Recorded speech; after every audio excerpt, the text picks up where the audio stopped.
किए रहुआ दा भूला गैलू हो मई हर वाली मैया। किए रहुआ दा भूला गैलू हो मई हर वाली मैया। पहिला वादा मैया मलिया से कैलू, पहिला तवादा मैया मलिया से कैलू। पहिरत गजरवा भूला गैलू हो मई हर वाली मैया।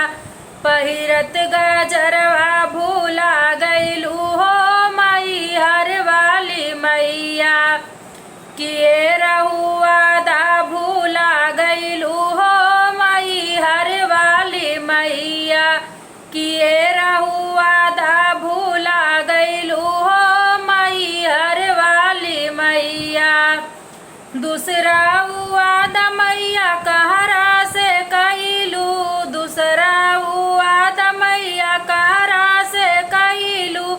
पियत पनिया भूला गैलू हो मई हर वाली मैया। पियत पनिया भूला गैलू हो मई हर वाली मैया। किए रहुआ दा भूला गैलू हो मई हर वाली मैया। किए रहुआ दा भूला गैलू हो मई हर वाली मैया।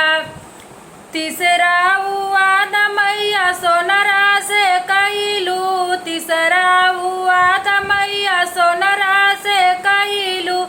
पहिरत नथियावा भूला गैलू हो मई हर वाली मैया।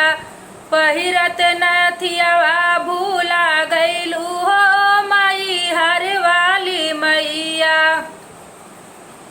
किए रहुआ दा भूला गैलू हो मई हर वाली मैया। किए रहुआ दा भूला गैलू हो मई हर वाली मैया।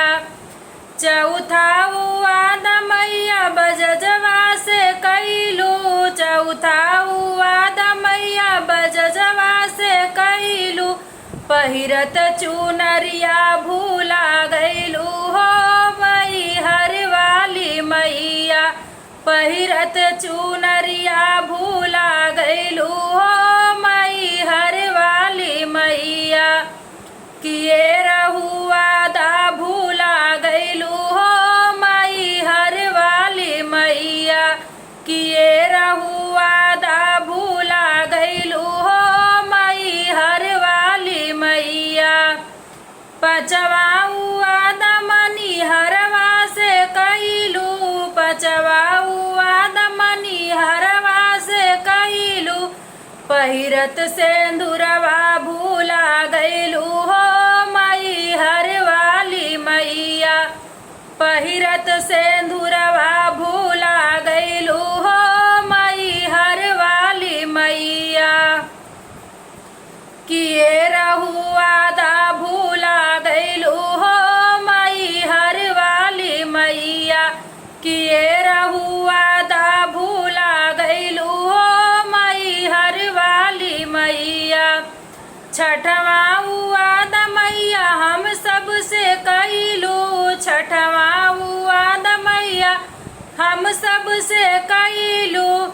लेके पूजनिया भूला गैलू हो मई हर वाली मैया। लेके पूजनिया भूला गैलू हो मई हर वाली मैया। सुन के भजनिया बिसर गैलू हो मई हर वाली मैया। सुन के भजनिया बिसर गैलू हो मई हर वाली मैया। किए रहुआ दा भूला गैलू हो मई हर वाली मैया। किए रहुआ दा भूला गैलू हो मई हर वाली मैया। जय माता दी। गीत अच्छा लगे तो लाइक शेयर कमेंट करना ना भूलें दोस्तों।